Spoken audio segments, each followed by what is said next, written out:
Côté théâtre, nous partons à Venise au XVIIIe siècle. Nous avons donc ce soir, pour en parler, de nos invités. Dominique Pérez, vous êtes metteur en scène donc, de ce spectacle qui s'appelle Venise 1762. Et Laure Serre, vous êtes une des actrices parce que vous êtes très nombreux sur scène. Vous allez nous en parler, mais déjà pour commencer, j'ai envie de dire, ce spectacle, Venise, voilà, comment est née cette idée ? L'idée est née de la tête de notre président, Richard Bremer, qui a écrit un texte de théâtre, une pièce. Et cette pièce sert de base à ce spectacle avec beaucoup de domaines artistiques, on va en reparler.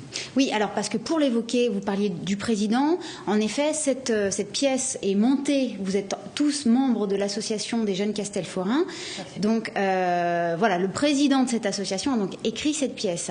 Alors, c'est une pièce théâtrale, d'accord, mais donc pas que, hein, c'est ça. Quelles sont les surprises ? Oui, il y a beaucoup de surprises.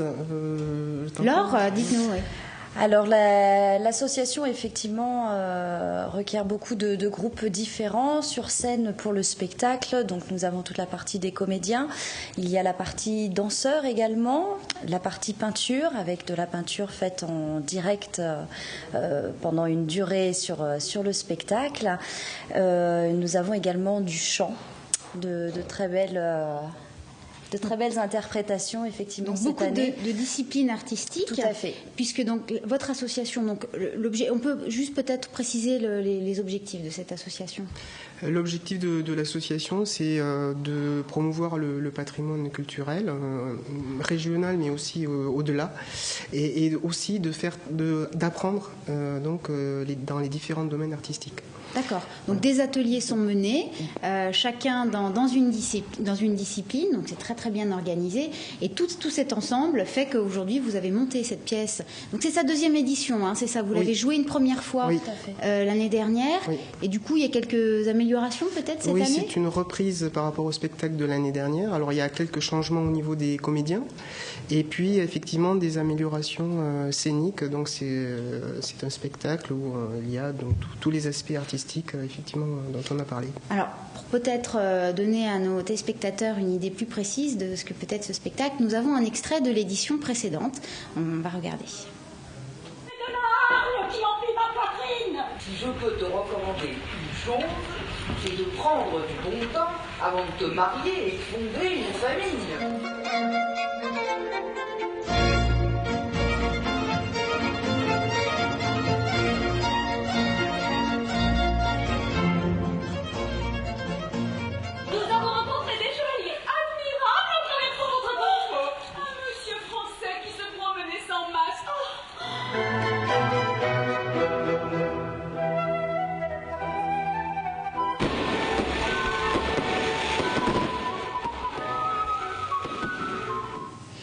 Alors Dominique, cette pièce est plutôt une comédie, oui. D'accord. Est-ce que vous pouvez nous donner un résumé ? Alors le résumé de la pièce est assez simple, ça se passe au XVIIIe siècle et dans une famille où le marchand qui habite un palais est ruiné. Et donc pour essayer de retrouver un peu d'argent, il va essayer de marier sa fille. Mais sa fille aime le secrétaire du père. Donc ça ne va pas se passer comme il l'entend, oui. En fait. Hein. Elle en a décidé tout autrement et surtout le secrétaire de ce marchand a déjà son petit plan bien en tête pour pouvoir épouser sa Cécilia. D'accord, parce que vous-même, alors, vous interprétez le rôle de cette jeune fille. Tout à fait. D'accord. Tout à fait. Alors, est-ce que vous auriez aimé, par exemple, vivre à cette époque, Venise, au XVIIIe siècle ? Alors, à cette époque-là, à Venise, effectivement, tout était fait pour le bonheur. On avait les villégiatures, le carnaval qui durait déjà plus de 6 mois. Effectivement, oui, c'est une période un peu folle. On cherchait beaucoup le divertissement. Tout à fait. Les joies de vivre. Oui. C'est une époque où Venise est à son rayonnement culturel, donc c'est une ville raffinée, élégante, et donc les gens s'amusent beaucoup. Et c'est aussi la raison pour laquelle vous avez choisi cette période historique et de la mettre en avant à travers de ce spectacle. Oui. Alors, Dominique, en tant que metteur en scène, quel univers vous avez souhaité créer, en fait ? C'est une comédie, mais il y a quelques éléments féeriques justement qui apparaissent dans la pièce. Notamment, il y a une scène qui est un rêve, le rêve du marchand quand il s'endort.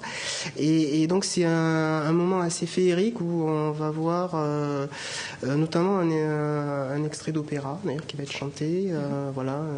Une scène de commedia dell'arte avec un arlequin et des petits arlequins. Voilà. Alors, on peut rappeler que pour vous tous, c'est pas votre métier premier. Vous êtes tous des amateurs, alors passionnés, certes, mais vous avez aussi une autre vie à côté.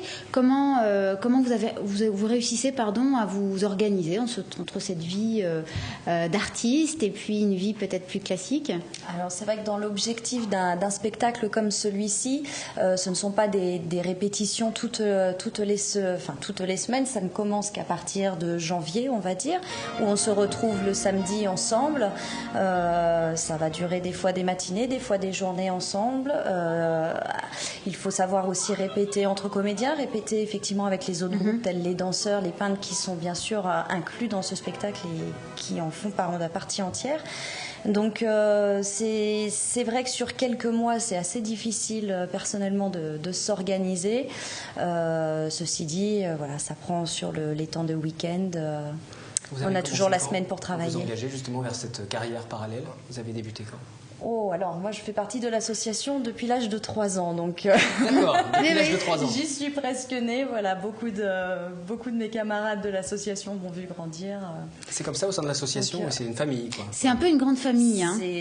C'est une grande famille. On a une nouvelle recrue cette année dans la partie comédien, qui du coup s'est prise au jeu de l'association et a fait participer ses 3 enfants qui ont un rôle en arlequin, en polichinelle, et également sa maman qui est venue nous rejoindre pour faire les costumes, puisque les costumes également sont fabriqués au sein de l'association par notre atelier couture. Et vous avez un stock assez impressionnant de costumes. On a 30 ans de costumes. Voilà, vous avez balayé toutes les époques françaises déjà, et puis aujourd'hui vous attaquez un petit peu plus à l'international. On part à l'étranger maintenant. Alors c'est quand même pas moins d'une centaine de personnes qui travaillent pour ce projet. Alors, on va rappeler les dates parce qu'il reste encore 4 dates. Donc c'est le 7, le 8, donc ce week-end, samedi et dimanche, ainsi que le week-end prochain, le 14 et le 15 juin. Vendredi soir et samedi soir. Voilà, donc ça se passe à Châteaufort, au domaine d'Ors, c'est ça, donc un lieu que vous connaissez très bien, puisque chaque année, dans vos spectacles, ça se passe à cet endroit-là. Et puis, est-ce que vous avez des projets après la Venise ? Alors après Venise, effectivement, on ne va pas s'arrêter là. Je pense que déjà chaque atelier va repartir un petit peu dans son coin. Les comédiens vont certainement monter une nouvelle pièce qui vont se produire dans les communes avoisinantes. Les danseurs également se produiront peut-être un peu plus tard, mais le grand projet qui nous concerne et qui va arriver maintenant très très vite, c'est notre foire médiévale de la Saint-Simon qui a lieu tous les 3e dimanches d'octobre sur la commune de Châteaufort, où les jeunes Castelfortins ont un grand rôle dans cette fête qui dure une journée entière. Et cette année, effectivement, on fête les 30 ans. Les comédiens préparent des farces, les danseurs des danses, et puis il y a du chant aussi, donc tout le monde participe. C'est là aussi un événement qui est marquant. Et puis une occasion de se retrouver encore entre nous, parce que ça nous manque quand tout s'arrête. Juste parce que ça m'intrigue, à 3 ans vous avez débuté, mais vous avez débuté sur scène aussi jeune? Non, bien sûr que non. Au tout début, on faisait des spectacles également historiques de nuit, mais qui n'avaient pas vraiment de partie théâtrale. C'était un spectacle sur un texte qui demandait énormément de figuration. On travaillait sur un domaine beaucoup plus grand, avec vraiment de très très grandes tribunes. Donc il y a toujours besoin d'enfants en figuration, et puis les parents faisaient part entière de l'association, donc on les suivait. Comme ma fille a actuellement 3 ans, elle a déjà assisté à quelques répétitions, et je compte bien la faire participer aussi, voilà. Exactement, c'est une tradition dès que ce sera possible. Oui, c'est un réel bonheur à chaque fois de se retrouver tous ensemble, et on est vite attristés quand la fin des spectacles arrive. Il faudra attendre le 15 juin. Voilà, il y a des représentations jusqu'au 15 pour l'instant. Exactement.